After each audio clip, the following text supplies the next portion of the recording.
7. Never once before today. At 3 o'clock the next morning, Rudy reached up to the upper bunk and tapped Mike on the shoulder. "Wake up," he whispered. Mike swung his legs over the side and jumped down lightly. "I wasn't sleeping."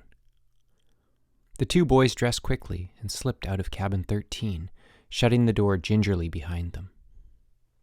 Chip had not gone to bed. Overexcited by the day's athletic victories and depressed by his treatment at the hands of his fellow counselors, he had found it impossible to settle down. There was too much to think about. Now he was pacing along the waterfront, trying to sort himself out. Was he happy? Sad? Jubilant? Angry? In several hours of walking and mumbling to himself, he had come to only one conclusion. His life had been just dandy until the day Rudy Miller had walked into it. Now everything had turned to mud. He was just about to start down the row of cabins to his own when he caught a glimpse of two shadowy figures running toward the dock. Mystified, he watched them scamper across the dock and jump into a small motorboat. He stared. Then suddenly a single thought entered his head. "Miller!" He began to run. He got to the dock just as the small boat roared away. "Miller, you come back here!" Frantically, he hurled himself into the nearest motorboat, a tiny outboard. He landed too close to the stern, and the small craft, overbalanced, tipped straight up. Chip went down, standing up, still yelling. Bubbles rose from where he had sunk out of sight. Rudy, did you see that?" cried Mike, horrified. "Yes." Rudy was already turning the boat around and kicking off his shoes, ready to go into the water. "Mike, take the wheel." "Do we have to go back? Will we have to stay there?" Mike babbled, grasping the steering wheel. "Of course we have to go back," said Rudy in disgust. "Do you want that big dumb clone on your conscience?" He jumped into the water. Chip surfaced barely 2 meters away. "Miller, what are you doing here?" "Rescuing you," replied Rudy calmly. "I don't need any rescuing, but you will when I get through with you." "Gee," said Rudy, treading water, "you try to save a guy's life, and that's the thanks you get." Chip swam toward the dock. "Miller, get out of the water! Webster, is that you?" "Yes," came a small voice. "Well, duck that boat," ordered Chip. He pulled himself onto the dock. Rudy followed. They were met by an assortment of light sleepers from nearby cabins. "What's going on here?" asked Ralph Deacon. "Hey, Chip, why are you all wet?" "What do you want me to be when I come out of the lake?" Chip asked savagely. "Dry." Frank came rushing up. "What's happened here?" Chip turned on him angrily. "My ringer, the guy I deliberately sprung on you to wipe you out on the playing fields, just tried to take off in a boat. What have you got to say to that?" "If you hadn't fallen in, we would have made it, too," Rudy commented mildly. "Take off," Frank repeated. "In a boat? Why?" "Because I don't like it here," supplied Rudy. "As a matter of fact, I like it less every day." But you did so well yesterday," stammered Frank. "I don't play sports," explained Rudy. Frank was struck dumb. Chip turned to Mike. "And what about you, Webster? Where did you think you were going?" Mike hung his head. "Home," he mumbled, pointing at Rudy. "With him." "You two guys are just a little homesick," Frank managed feebly. "Camp sick," Rudy corrected, "as in sick of camp." "This is serious," put in Ralph. "You're going to have to report it straight to Mr. Warden." Rudy's eyes gleamed. "There's nothing straight about Mr. Warden." Mike snickered nervously. "First thing after breakfast," said Chip. "But right now I'm freezing. Miller, Webster, march." Aren't you going to chain our ankles together? Asked Rudy innocently. Shut up, Miller. You're in enough trouble. If you get into too much trouble, do you get sent home? Move! Right after breakfast, Chip left Cabin 13 in Frank's charge and marched Rudy and Mike to the camp director's cottage. Mr. Warden met them at the door and showed them into the camp office. He seated them all in chairs opposite his desk. Well now, he said sternly, what's all this I hear about you two taking a boat without permission? Actually, sir, Chip tried to explain. Quiet, Chip, said Mr. Warden. Now listen, boys. This is Camp Algonquian Island. It was founded 31 years ago by my grandfather, Elias Warden, and in all that time, not once before today has anyone taken a boat without permission. But, sir, Chip interrupted. The director seemed to be missing the whole point in not seeing that Rudy and Mike had actually tried to run away. Chip, you will not interrupt me while I am speaking. Boys, do you know what the punishment is for taking a boat without permission? Death? Asked Rudy innocently. There was a strangled cough from Mike. Mr. Warden chuckled forgivingly. No, nothing so drastic as that, he said. But I'm afraid I'll have to give you a good 5 days' work detail. And I also insist that you each promise never to take a boat again without permission. I promise, chorused Rudy and Mike. Sir, Chip put in desperately. Now, Chip, said the director reprovingly. The boys are both sorry, and they've both promised never to do it again.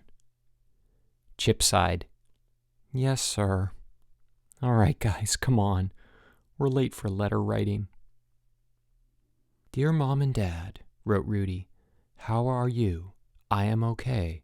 This is certainly a camp, all right. Only 8 more days to visiting day. Your son, Rudy. Miller, what's this? Bawled Chip, reading over Rudy's shoulder. My letter home, explained Rudy calmly. It's the exact same letter you wrote last time. No, it isn't, said Rudy. There were 12 days to visiting day then. Can't you think of anything better to write than that? I tried to write an imaginative letter last time, said Rudy. You wouldn't let me mail it. Yeah, said Chip, but it's word for word. Except for the 8, said Rudy. Anyway, I didn't think you'd want me to write about how you kicked in the cabin and broke the table and threw spaghetti at Harold Green and jumped in the lake twice. Never mind, sighed Chip. This letter's good enough. All right, you guys, time to play baseball. We're on a winning streak, you know. Rudy turned to Mike. How about a little chess? Sounds good to me, said Mike. There goes our winning streak, muttered Adam Willis. Chip bit his lip to stifle a cry of protest. It seemed to him that forcing Miller to play sports had brought on his attempt to run away. Perhaps, if left alone, the boy would come to his senses. All right, you guys, said Chip. He turned and bellowed, Who's gonna win? They are, chorused everyone. Ah, groaned Chip. That's a terrible attitude. Miller, Webster, sure you won't change your minds? We can use you out there. No, thank you. Fine, said Chip painfully. Come on, guys. Let's go. Boy, said Mike, pushing his pawn to King 4. What did you think of the lecture we got from the warden this morning? He didn't seem to know we were trying to escape. And he didn't let his cloneship tell him, Rudy added, moving his king's bishop aggressively. Mike withdrew his queen's knight to safety. He thought we just took a boat without permission. We did, said Rudy. Old Elias must be spinning in his grave. But Chip did ruin our escape. Tomorrow morning we go again. Rudy, moaned Mike, advancing a rook, isn't 5 days' work detail enough? It doesn't matter when you're not here to do it. Rudy brought out his queen. I don't think I want to try again tomorrow, said Mike with a worried frown. He moved his king defensively. Couldn't we wait a day or two?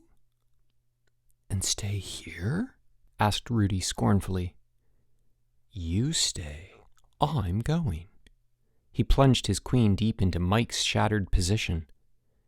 Checkmate. He looked up at his opponent. Your mind just isn't on the game, is it? Disgusted, Mike hurled a knight across the room. Do you win at everything? Yes, said Rudy sadly. This is the last of our 2 days' work detail, grumbled Mike, pushing his wheelbarrow down the path to the dump. Tomorrow we can start serving our 5. He and Rudy had spent most of the day playing chess and lying by the creek listening to the cassette player's external speaker. Tomorrow we do not start serving our 5, said Rudy. At least I don't. Tomorrow is the first day of the rest of my life as a free man. He paused. Have you decided whether or not you're coming? Mike nodded vigorously. I'm coming all right, he exclaimed. Did you see how mad everyone was at you at dinner? They got slaughtered because you didn't play. Slaughtered at everything. When they're mad at you, they're mad at me. Guilt by association, I guess. Anyway, I sure don't want to stay here. Chip hasn't yelled at me once today, observed Rudy, starting to dump his garbage bags. Maybe he thinks a little loving kindness will stop me from wanting to escape. With athletic ease, he tossed the last bag to the top of the heap. Little does he know that nothing can stop me from wanting to escape from Alcatraz. Do you think they're going to make us play again? Asked Mike. They can try, said Rudy grimly. Anyway, it's not important. We're not going to be here after tomorrow. I've heard that before, Mike thought, but he did not dare say it aloud. Wow, said Chip sarcastically as he walked into the counselors' meeting that night. That was a real dirty trick, Tyler, beating us 19-0 at baseball. Almost as bad as you, Deacon, beating us 21-0 at soccer. They're real tricky, don't you think, Frank? Real tricky. Come on, Chip. We're sorry about that, said Frank. How were we to know? This Miller isn't your average guy. I think you'd have taken my word for it, snapped Chip. You're just cranky because you fell in the lake, laughed Pierre. Anyway, where was your boy Wonder today? He and his accomplice were playing chess while we were getting clobbered at baseball, sighed Chip. And while we were getting smashed at soccer. And in the afternoon, while we were getting wiped out on the track and pulverized in the swim races, they were resting in the woods, listening to music. I still say you should force him to play, said Frank. He's the only real athlete you've got. Yeah, and what about our camp teams? Added Ralph, wide-eyed with eagerness. With a guy like Miller on our teams, we could clobber the whole North Country. We're soon due to play Spruce Valley at baseball. And I've got to take a soccer team to Cedar Ridge, added Jack. We could sure use Miller. I vote we force him. Nobody asked you, snapped Chip. He's in my cabin. Last time we forced him to play, he tried to run away the next morning. If you can convince him, bribe him, whatever, to play willingly, then fine. But nobody's going to force him. Understood? But we could be the Ontario champions, protested Frank. We've never been the Ontario champions. Tough, said Chip painfully. He would have given a lot to see Algonquian Island the Ontario champions. The kid comes first. That's what we were taught, and that's what I'm going by. Can't we try? Whined Ralph. All you like, invited Chip, but no threats. The beaver was afraid. He had wasted half a day hiding when he should have been working. In the afternoon, 2 humans had appeared and settled themselves for a long time close to the dam. Their presence was menacing.